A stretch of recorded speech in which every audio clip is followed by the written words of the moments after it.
ଆପଣମାନେ ଜାଣିଛନ୍ତି ଶିଶୁ ଦିବସ କାହିଁକି ପାଳନ କରାଯାଏ? ଆମ ଦେଶର ପ୍ରଥମ ପ୍ରଧାନମନ୍ତ୍ରୀ ଜବାହରଲାଲ ନେହେରୁ କହିଥିଲେ, ଆଜିର ଶିଶୁ ଆସନ୍ତାକାଲିର ଭବିଷ୍ୟତ। ପିଲାମାନେ ତାଙ୍କୁ ଅତି ଖୁସିରେ ଚାଚା ନେହେରୁ ବୋଲି ସମ୍ବୋଧନ କରୁଥିଲେ। 1956 ଠାରୁ ପ୍ରତିବର୍ଷ ଚାଚା ନେହେରୁଙ୍କ ଜନ୍ମଦିବସକୁ ଶିଶୁ ଦିବସ ରୂପେ ପାଳନ କରାଯାଏ।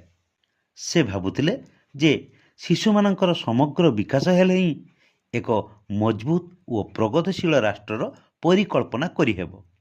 ଶିଶୁ ଦିବସର ଉଦ୍ଦେଶ୍ୟ ଶିଶୁମାନଙ୍କର ଶିକ୍ଷା ଏବଂ ସ୍ୱାସ୍ଥ୍ୟର ମହତ୍ତ୍ୱକୁ ବୁଝିବା। ଆମ ଦେଶର integrated child development scheme, integrated child protection scheme, national child labour project ଭଳି କାର୍ଯ୍ୟକ୍ରମ ଶିଶୁମାନଙ୍କ ସ୍ୱପ୍ନକୁ ସାକାର କରିଥାଏ। ଆପଣ ଜାଣିଛନ୍ତି କି ଆମର ସମ୍ବିଧାନ ଶିଶୁମାନଙ୍କୁ ବିଶେଷ ଅଧିକାର ଦେଇଥାଏ, ଯେପରି right to education, right against discrimination, right to life and personal liberty ଭଳି ଅଧିକାର ସାମିଲ ରହିଛି।